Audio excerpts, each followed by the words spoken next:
دوستوں کو سمجھا لو کہ موٹے دوپٹے میں نماز پڑھی جاتی، جو دوپٹہ میں نے پہنا ہوا اس میں میری نماز نہیں ہوگی. نماز کیوں نہیں ہوگی؟ اللہ کے رسول صلی اللہ علیہ وسلم کی زوجہ حضرت عائشہ کی صحیح حدیث موجود ہے، عورت کی نماز موٹے کپڑے میں ہوتی ہے. آپ کا نماز کا ایک الگ کپڑا ہونا چاہیے. میں اس کپڑے میں، اس دوپٹے میں نماز نہیں پڑھ سکتی ہوں، نماز نہیں ہوگی. پھر اگر میری سلیوز یہاں تک چڑھی ہوئی ہیں اور میری رسٹ کھلی ہوئی ہے، میری نماز نہیں ہوگی.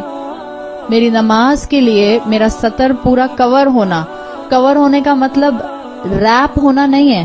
دیر is a difference between rape ہونا اور کور ہونا. ریپ والا نہیں، میوزک والا ریپ نہیں، ڈبلیو والا ریپ. ایک ہوتا ہے میں اس گھڑی کے گرد ایک چیز ریپ کر دوں ایسے کر کے، اور میں نے اس کو بالکل ٹائٹ کر دیا، اب یہ ریپ ہے. صحیح، یہ ریپ ہے. اور اگر میں نے اس کو بس ایسے کر دیا، اب کور ہے.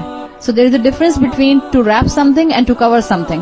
جب عورت کو نماز پڑھنی ہوتی ہے تو اس کو اپنے آپ کو ریپ نہیں کرنا ہوتا، اس کو اپنے آپ کو کور کرنا ہوتا ہے. سو برائے مہربانی، اگر آپ سکنی جینز پہنتی ہیں، یا اگر آپ ٹائٹ لیگنز پہنتی ہیں، یا اگر آپ ایسا چوڑی دار پجامہ پہنتی ہیں جس کو اتارنے کے لیے آپ کو کشتی لڑنی پڑتی ہے، تو پلیز اس کے اندر نماز نہیں ہوتی ہے.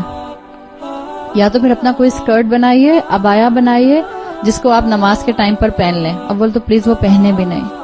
اتنا دل سے دعا نکلتی ہے اللہ ہم سب کی بچیوں کو ہدایت دے. وہ لباس جو ہمارے جسم کی ایک ایک ساخت کو واضح کر دے، وہ لباس آپ گھر میں بھی نہیں پہن سکتے. بیٹی باپ کے سامنے پہن سکتی ہے؟ نہیں پہن سکتی ہے. کیسے پہن سکتی ہے؟ انفیکٹ عورت کے سامنے نہیں پہن سکتی.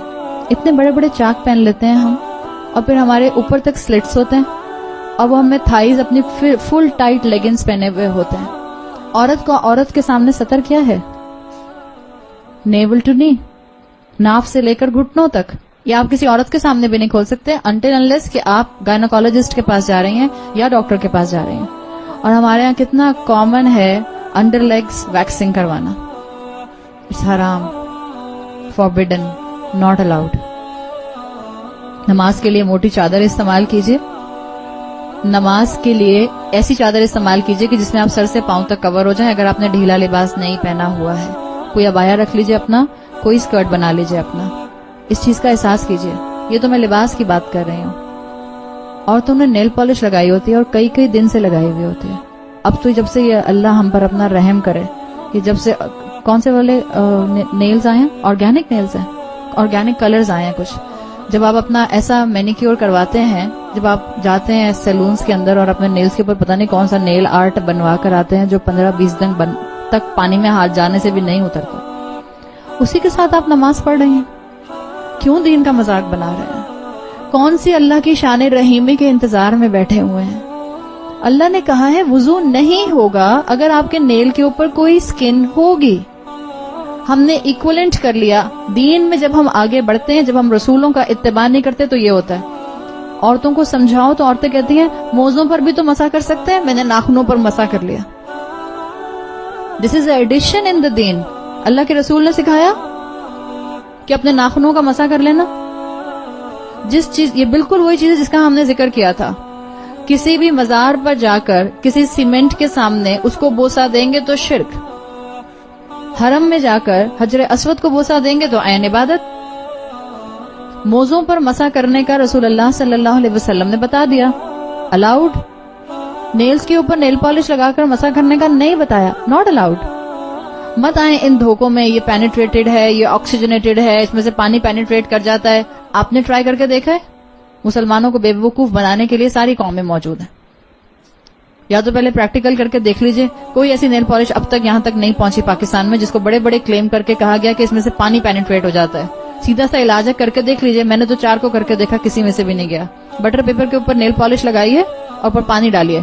اگر پانی نیچے بہ جاتا ہے تو نیل پالش پینیٹریٹنگ ہے، نہیں بہتا تو nail polish is not oxygenated.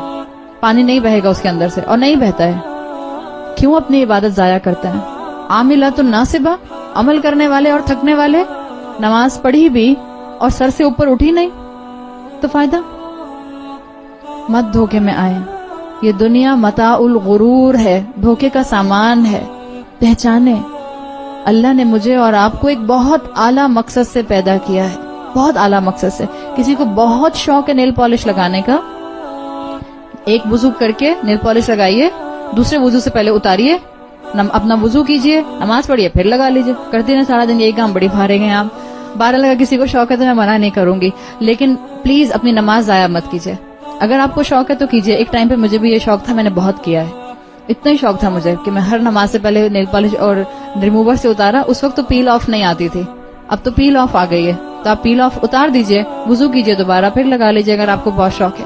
مگر آپ کا وقت یاد رکھیے گا اللہ کے ہاں حساب کے قابل ہے. اللہ پوچھے گا کہاں وقت لگایا؟ اب کہ اللہ 5 وقت نماز پڑھتی تھی اور 5 مرتبہ نیل پالش لگاتی تھی اور اتارتی تھی. اللہ کی شان رحیمی کا دھوکہ مت کھائیں پلیز. اللہ تعالیٰ نے مجھے اور آپ کو گناہوں میں انوالو ہونے کے لیے اپنے شان رحیمی کو سامنے نہیں رکھا. اللہ نے قرآن میں رحمان کا لفظ بڑی ان سخت ٹف آیات کے ساتھ رکھا ہے جہاں اللہ کا غضب نازل ہوتا ہے.